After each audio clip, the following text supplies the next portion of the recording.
Hello everyone! In this video I'll be translating and summarizing the latest Urdu broadcast by Samina Pasha to make it accessible for our English-speaking audience.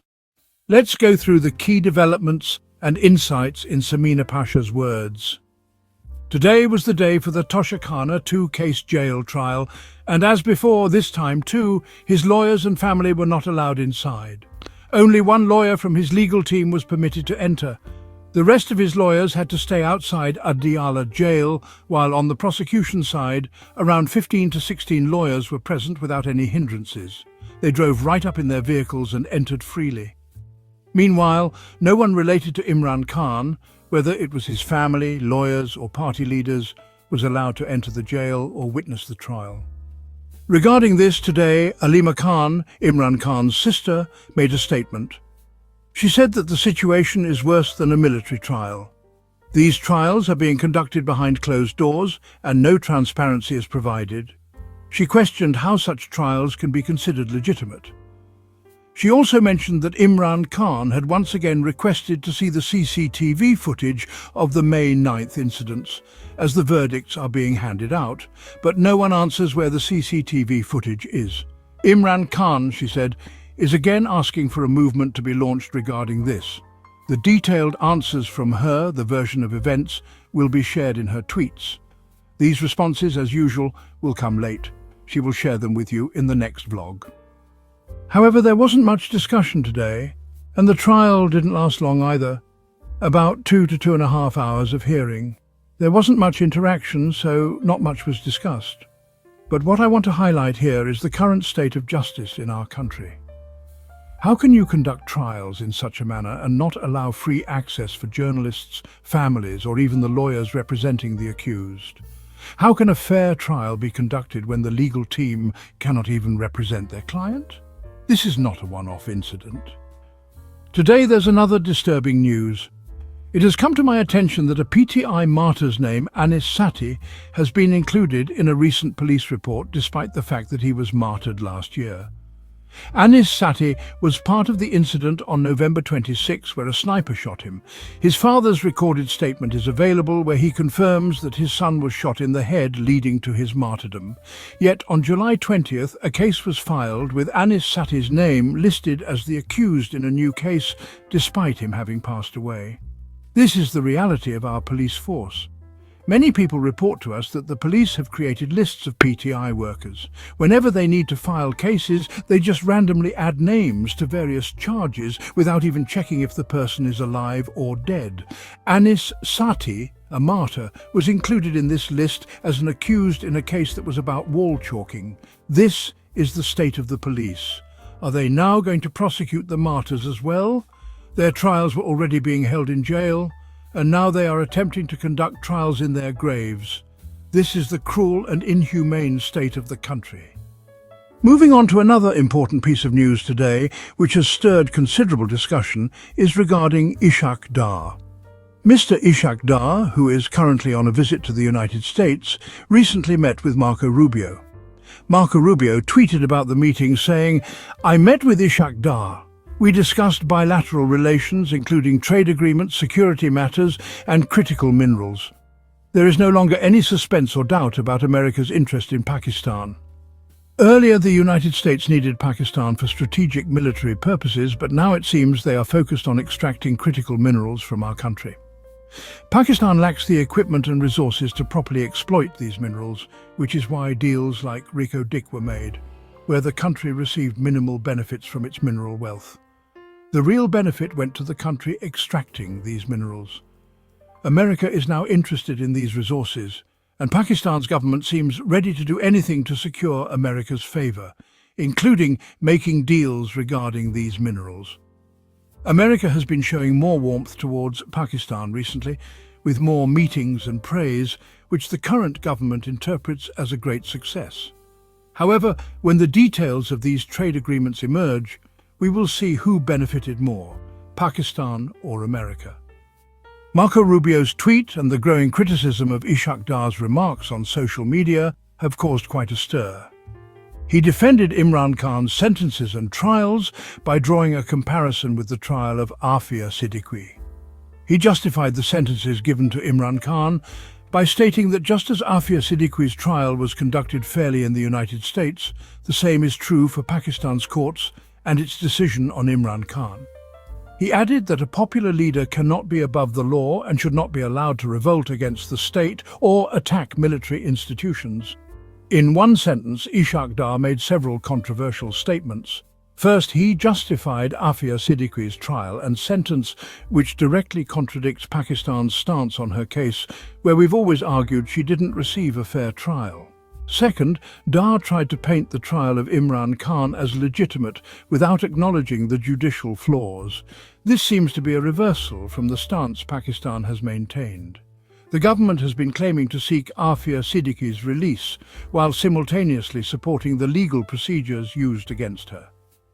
This duplicity is, well, pretty evident in the government's handling of these issues, which really highlights the hypocrisy of the ruling party. Today, Hamid Mir shared several clips on his program about the contradictions and criticisms surrounding the statements of Ishaq Dar and the government's stance on key issues. At different times, whether it was Shahbaz Sharif, Nawaz Sharif, Ishaq Dar, or even Pervez Rashid, they all seemed to have some clip where they spoke in favour of Afia Siddiqui. However, the reality is nobody genuinely tried to help her. Deep down, they've convinced themselves that whatever happened was justified. Does Ishaq Dar not know how they're treating him in jail despite his sentence? Recently, there was an investigation and his lawyer claimed that, allegedly, guards in jail had mistreated him twice and that similar accusations were made against the authorities. He's not being provided proper food or treatment, and his dignity is not being protected. Are you justifying all this merely to answer back, saying Imran Khan's sentence is totally justified? It's a separate lie that Imran Khan's sentences are taking place according to due process. The whole world knows what kind of trials are happening. As I've mentioned before, jail trials are happening where neither lawyers are provided, nor can his family visit him, and you call such trials fair.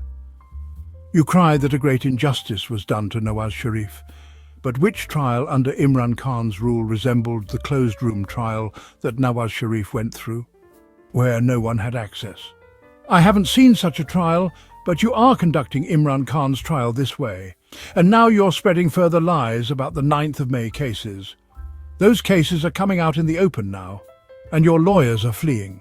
Your witnesses are running away, and even your doctors are declaring the medical reports false. You can't prove anything, yet you're hastily handing out sentences. So here you fail to prove your point, and there you claim that you have given these sentences according to due process. Such a huge lie and hypocrisy, especially from someone who portrays himself as a religious person, posting Quranic verses on Twitter and starting conversations with prayers. Wearing a big cap and pretending to be a caretaker at the Data Darbar shrine, claiming to be someone very pious, but later committing acts of lies and cruelty, showing such disregard for the respect of the people. You leave a woman whom the nation calls its daughter to be mistreated by outsiders just to avoid being criticized for the trial of Imran Khan. On the 9th of May, PTI workers were martyred and they weren't armed. Had they been armed, soldiers and police officers would have been injured, but no soldier or officer was hurt that day. So the unfortunate souls who were martyred weren't armed. The same thing happened on the 26th of November. Those people were peaceful too, as international reporters, including Al Jazeera's correspondent, have reported. But you are lying, saying they had weapons. How do these people not feel ashamed when they speak such blatant falsehoods? Don't they believe they will be held accountable for the lies they tell and the cruelty they commit? Do they really think they can deceive Allah? Can they fool the Creator? Does He not know what is true and what is false? These people try to deceive the public and the world, but do they think they can fool their Creator? Do they believe that in their graves someone else will come to save them? The same Creator who saved them on the 8th of February, when they were about to lose, and gave them a fake government. Will He come to their aid in the grave? They should feel ashamed, but they won't, because they have no sense of shame left in them. These are the same people who, in the past, claimed that Imran Khan used to come to them for donations for his hospital, and that Nawaz Sharif helped them with land, saying all kinds of things like this.